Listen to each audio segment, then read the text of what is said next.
Hello everyone, welcome. So in this particular video, I will be teaching you some basic questions from chemistry that are very conceptual and are asked in your school examination or board examination.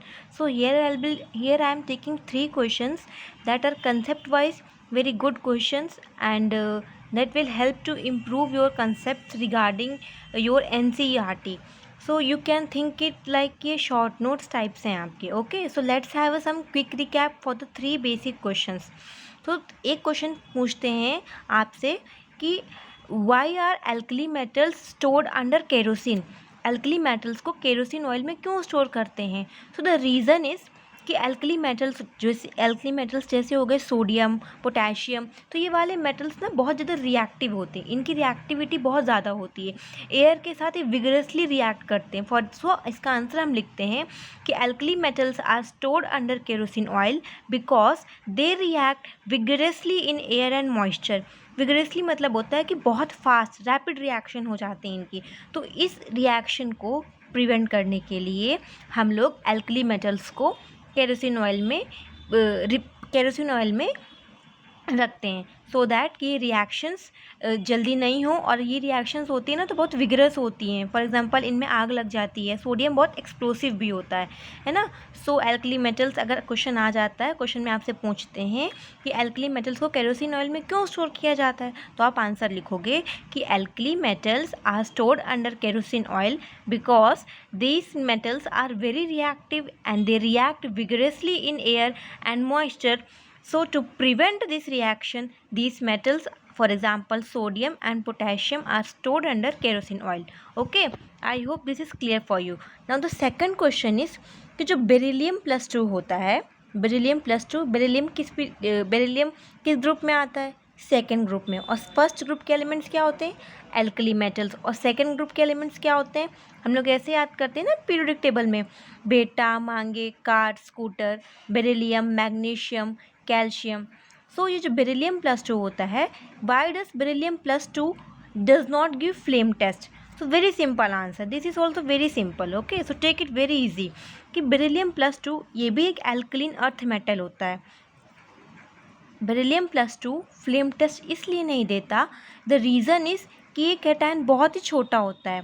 Starting series में यही होता है ना group two के, beryllium, magnesium, calcium.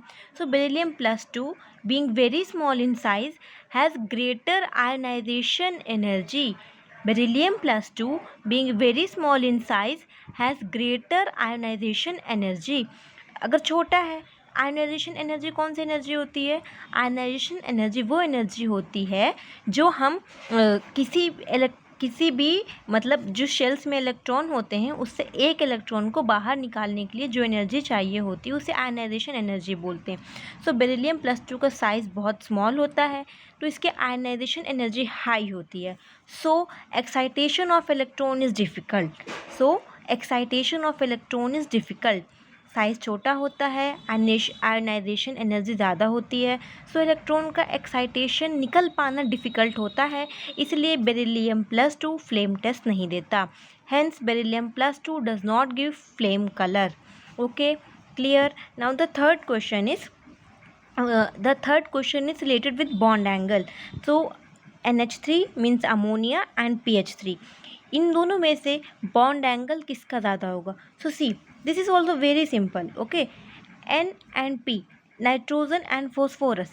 Nitrogen ऊपर होता है, फिर इसके बाद फोस्फोरस आता है. नाइट्रोजन और फोस्फोरस में अगर देखा जाए तो नाइट्रोजन की इलेक्ट्रोनेगेटिविटी फोस्फोरस से ज़्यादा होती है.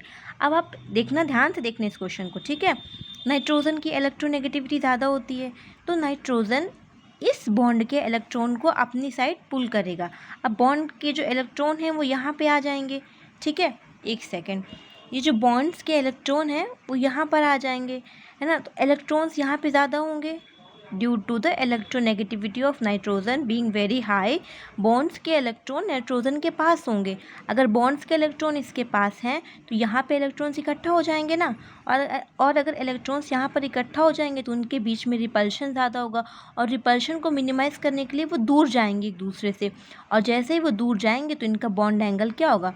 यहाँ से बड़ा हो जाएगा, इनके बीच में बॉन्ड एंगल बड़ा हो जाएगा। और फॉस्फोरस वाला इस कंपाउंड का एंगल 90 डिग्री के आसपास होता है, इसको ड्रैगोस कंपाउंड बोलते हैं। So the reason for this is कि the nitrogen being more electronegative than phosphorus pulls electron, so bond pair comes closer and hence the angle becomes larger for ammonia than pH3. And also pH3 is Dragos compound, और Dragos compound का bond angle approx 90 degree के approx होता है. So these are the 3 questions from your NCERT chemistry. I hope in this very short video, approx minimum 5 to 6 minutes, you are able to learn some key concepts of your NCERT chemistry. Thank you so much for watching. Stay blessed.